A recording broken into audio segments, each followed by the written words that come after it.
Well, when Democrats say they don't want ICE to be able to do their job, it's a slap in the face of people like the Lake and Riley family, or the Justin Ngari family, or the Rachel Marin family, or these families with their daughters or granddaughters have been raped by gang members or by illegals.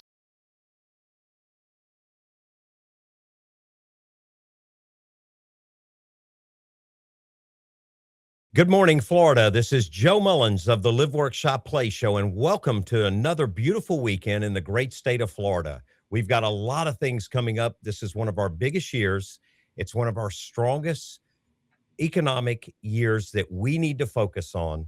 We need to focus on our state rebuilding, rebranding, and moving forward, because we are going to see a shift in power this year, one way or the other. This is the midterm elections coming up. And with us today, I've got one of the great leaders of Florida, someone who's not faced an election this year, is not going to face an election this year, but is very strong in working and helping make sure we keep strong conservative Republicans in office. I've got the great Senator Rick Scott. Senator Scott, welcome to the show. It's nice to be with you. It's always fun. By the way, campaigns are actually a lot of fun. You get to travel the state, you get to talk to voters. You get to hear a lot of stories. It's actually a lot of fun, but I don't have an election this year, fortunately. You know, it's funny you say that, because I said the same thing when I ran. People go, "You knocked on 25,000 doors." And I said, "I know, and I loved it, and I want to do it again." I find myself even now wanting to go knock on doors. I just love people. I love talking to them. I love listening to them. You do the same thing. You're probably more active when you're not running for office than you are when you're running for office, because when you're running, it's a specific path. But when you're not, you're pulled everywhere, raising money, moving around, endorsing people. And you know, your true track record in leadership. You've been the governor, you've been our senator now. Both of them, you've seen phenomenal changes and improvements in the state of Florida. Um, you have done an amazing job. Now, as senator, what I love having you on the show, you bring in a lot of stuff the media is not covering. You explain things that the media, when you turn around and say something, the media likes to twist it, turn it, spin it a different way. And you've lately been coming to social media more, doing live videos, speaking to people, talking, which I think is important and crucial, because it allows people to know who you really are, not what the media is trying to portray you. Because just because you got a Republican by your name, and R by it, they're not going to like you're doomed. Um, let's talk a little bit about what's going on in the country right now. And I've watched the videos and I've seen some of your stuff, and I get this amazing email that I want you to tell our listeners about. It's the weekend review with Senator Scott. The amazing email. It talks about all the stuff going on, but you've brought up certain things. The SAVE Act. What is the SAVE Act? Well, it's the Save America Act, and what it does is it says that if you're going to vote, just like before you get on an airplane, you're going to have to show an ID. If you want to register to vote, you're going to prove that you're a citizen. I don't actually get to vote in the French elections. I wouldn't vote for Macron. But if you're not a U.S. citizen, you shouldn't be voting in our election. So I met with President Trump, with Senator Ron Johnson, and Senator Mike Lee last week. On Thursday, he's all on board. So it's real simple. You want to go, if you want to vote, you're going to have an ID. Make sure that there's no fraud in this election. It's a way to secure election. So it's a simple bill. Republicans like it, Democrats like it, independents like it. So I'm going to do everything I can to make sure we get it passed. I think it's going to pass this week, again, with a few changes in the House, and then hopefully we'll get it done through the Senate.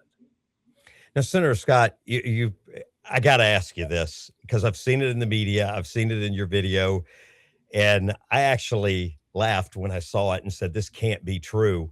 Just recently, the Democrats are against this. They don't want IDs. They don't want you to have to show ID. They don't want you to have to prove that you're supposed to be here.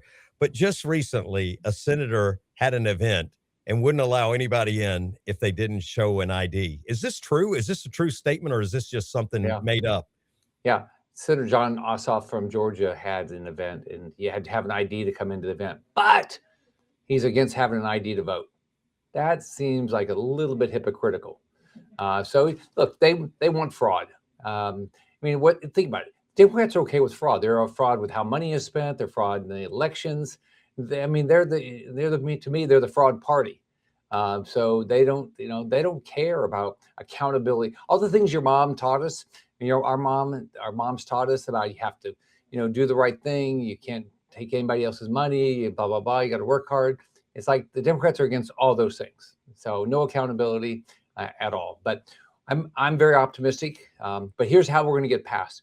Call your House members, call your senators, Republican or Democrat, call all of them and say, this is important to get past.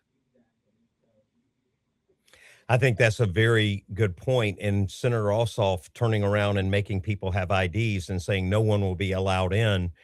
I think people need to call his office and say, hey, if you're going to practice this, you need to support it across the country, because what makes your campaign event more sacred or need to be more secure than our country.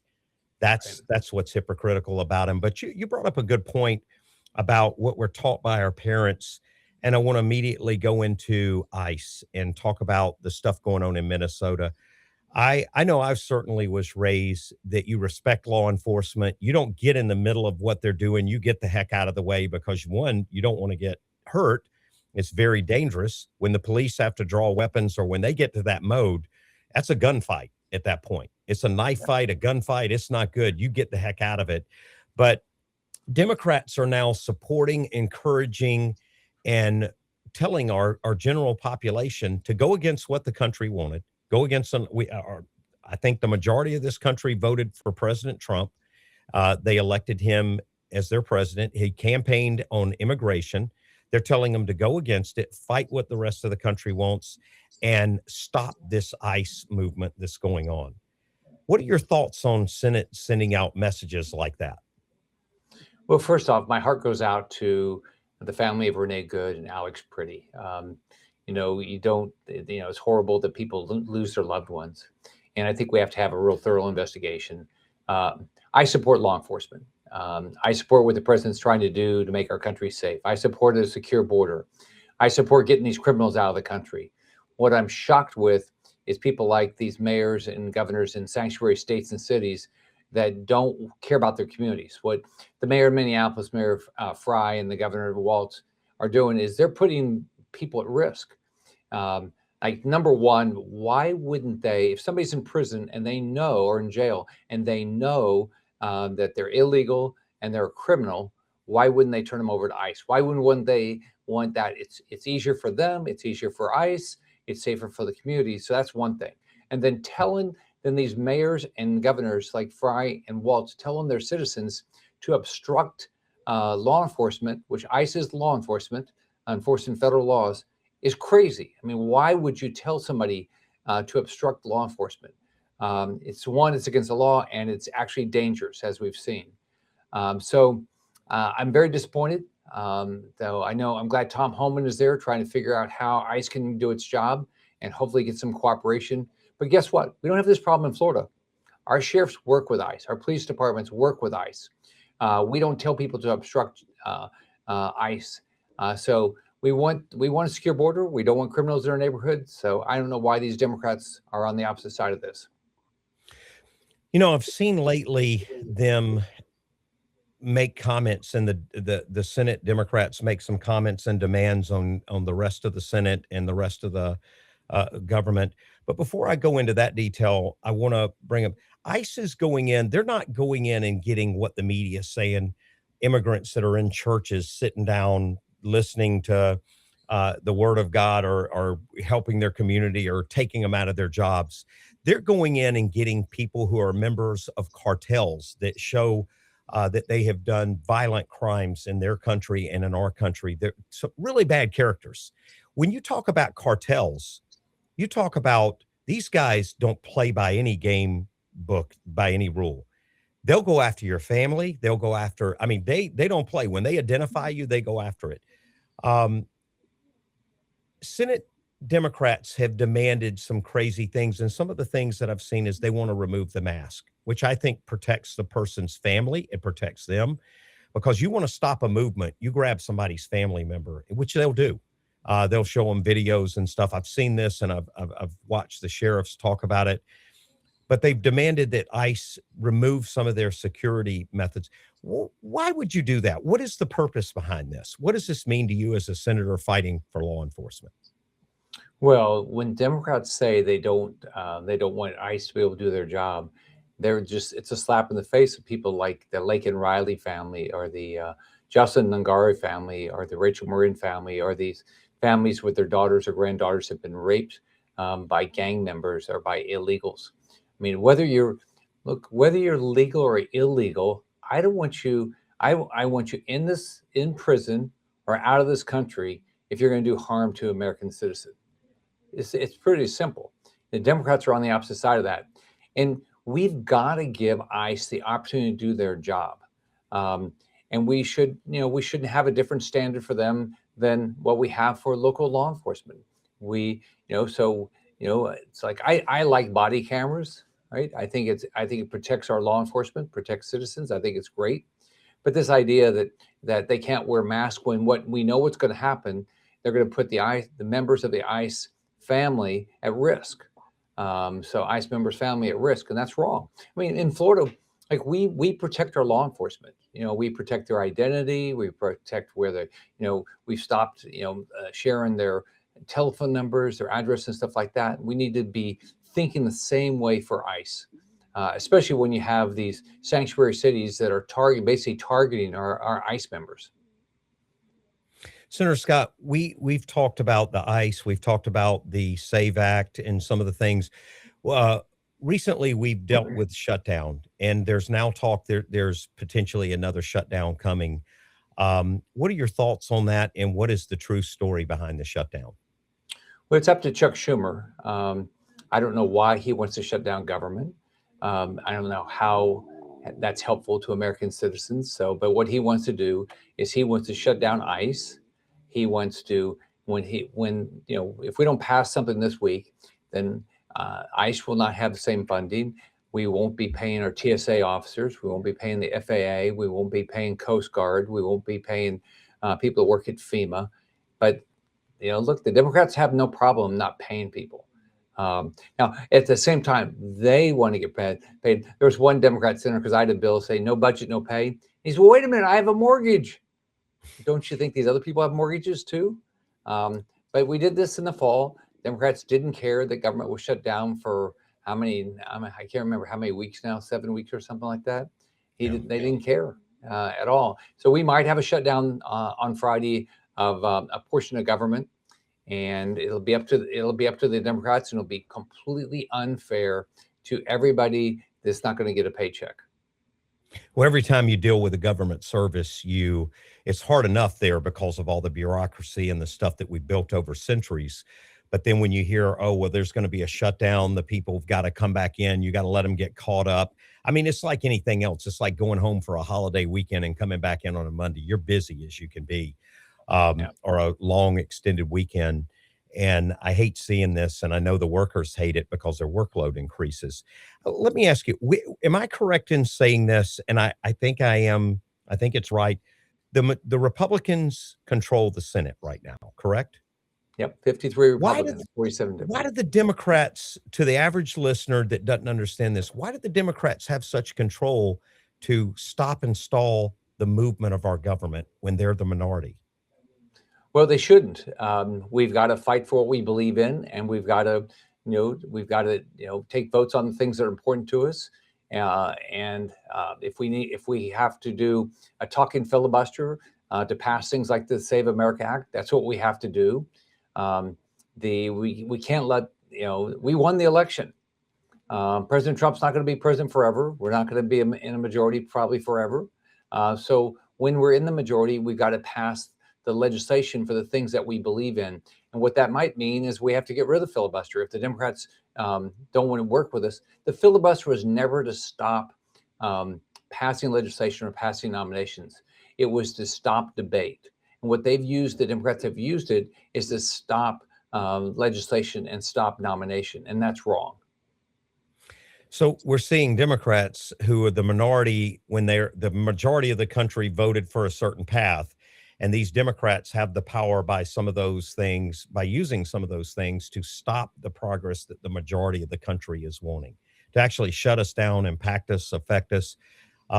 Could that be stopped by getting a larger gap in the Senate and Congress? Or is that something that needs some policy change? Well, first off, we already changed the nomination process because the Democrats were blocking all nominations. So we might have to change the filibuster process, which is really just a decision on how much time you get people to talk. Um, so, but the best thing is if we had 60 Republican senators and a big majority in the House, then these issues would not be a problem. So these elections in November, you're gonna have to get out and vote. We're gonna have to win this election. We're gonna have to tell people why elect us, and then we have to go do our job. I mean, I got elected on working on the economy. It's good, great education, keep people safe, um, and work on Latin America, holding China accountable to things like that. And I tell people what I'm going to do. Like right now in Florida, we really have a lot of work to do with our economy. We haven't been adding jobs in 2.5 years. We've lost 55,000 jobs in the last 12 months. It's slowed down on people moving to the state, which some of us might like because of all the traffic, but it does help us create more jobs for our kids and our grandkids. Now you mentioned our economy is slowed down. We've got a very important election coming up. We've got the change in governor. We've got the change basically in all our state level branches. You've been there. You've seen it. You've experienced it. I can't believe our economy is impacting like that. What do you think some of the key things that are causing that, and what can the state of Florida, what do the residents of Florida need to do? Well, first off, at the federal level, Donald Trump was left with a slow economy. During the Biden years, we had massive inflation, cost of living went up. We didn't create full-time jobs, we only added part-time jobs. In Florida, if you look at before I got elected back in 2010, we lost 832,000 jobs in 4 years. Home prices dropped in half. People were leaving our state because they couldn't get a job. So if you want more jobs, you've got to go recruit companies to expand here. You got to make it easier for our small businesses to get going, reduce the taxes and fees and the regulations and all those things. So when I was governor, we reduced taxes and fees 100 times. We tried to control the size of government. We balanced the budget every year. We reduced the regulatory environment. And you have to do it at the federal level, you've got to do it at the state level, and you've got to do it at the local level if you want our companies to be able to grow and compete. That's how we're going to get more jobs. These small businesses have more opportunities. Now, what I think is going to happen this fall, I think the election will be about the economy. It's going to be who's got the best ideas to grow the economy, to get more jobs state by state, county by county, city by city. Who's got the best ability to make sure we improve our education system. I like school choice, which is we've made a lot of progress in Florida. And who supports law enforcement at the state level. Those are the issues that most of our voters are going to focus on. Well, I think we've seen from COVID how dangerous it is to not focus on your economy and put your economy first, because without the money, without the funding, you become very reliant on government, which you do not want to rely on. And you also cannot make your state move forward and progress the way you need to without the funding internally that you need to. You basically become a dependent person on the government, which is what Democrats want. I think you're right on in seeing these seats and these elections so crucial and so important. I think it's scary seeing this, like the city of Miami, get a Democratic mayor.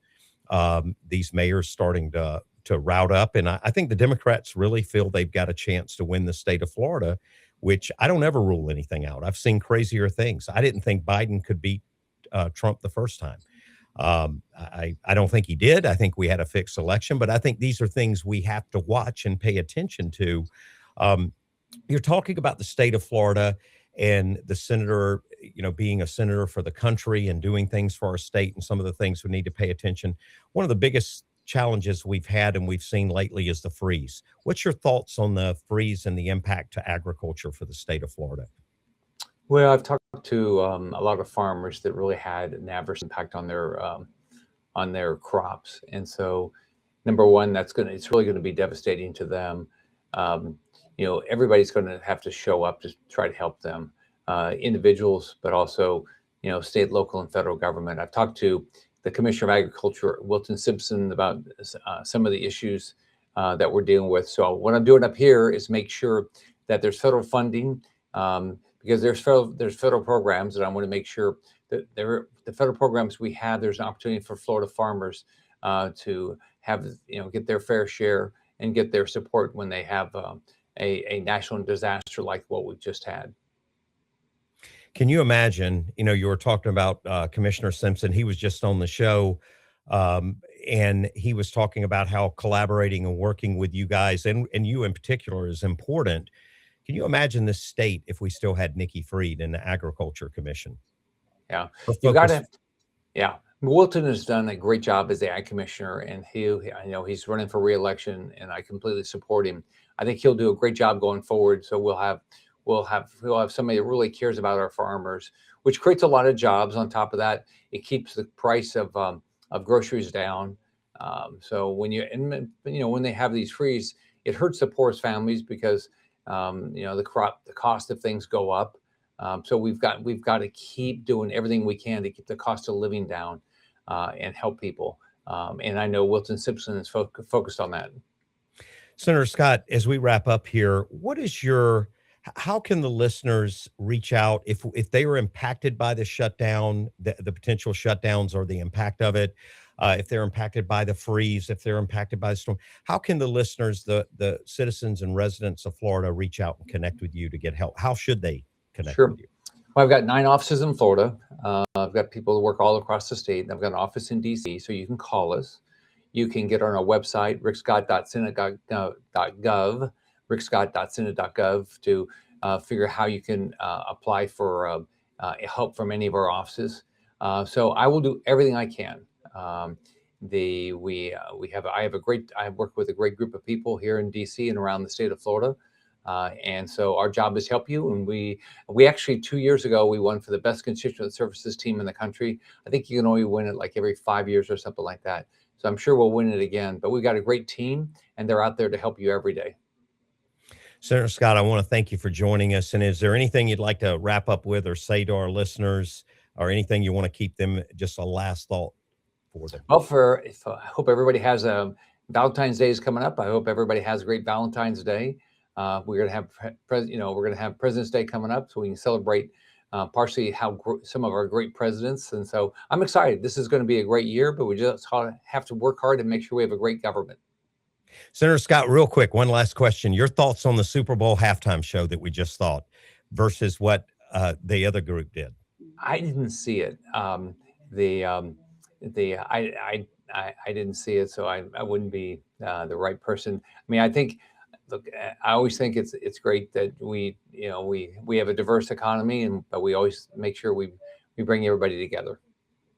Senator Scott, thank you for joining us, and we appreciate you being on the show and updating the listeners, and welcome you back anytime. Keep fighting the fight for us up in the big swamp, as we say in Florida, and we know swamps down in Florida. Thank you for what you do, and coming on. We welcome you anytime on the show. Have a great day. Bye-bye. And remember, listeners, this is so crucial and so important. We pay attention to the economy of Florida. We've had something alarming said to us today. This government in the state of Florida needs to focus on us being able to live, to work, to shop, and play. Without a strong economy, we cannot do anything. This is why Florida is the greatest place to live, work, shop, play. Let's continue to make it. Let's continue to push it. Let's wake up, and let's keep these seats conservative, keep them red, and make sure that we move forward in keeping our state a state under God, a state under that tells our government how to react, not reacts the way our government tells us to. Thank you for joining us this weekend. You can watch this show and any show on social media, on the Joe Mullins Show on Facebook or Instagram, or you can go into our YouTube page, The Joe Mullins Show, and see any of our past and current shows. We welcome you anytime. If you've got topics, please reach out to us. And thank you for joining us this weekend, and have a great day.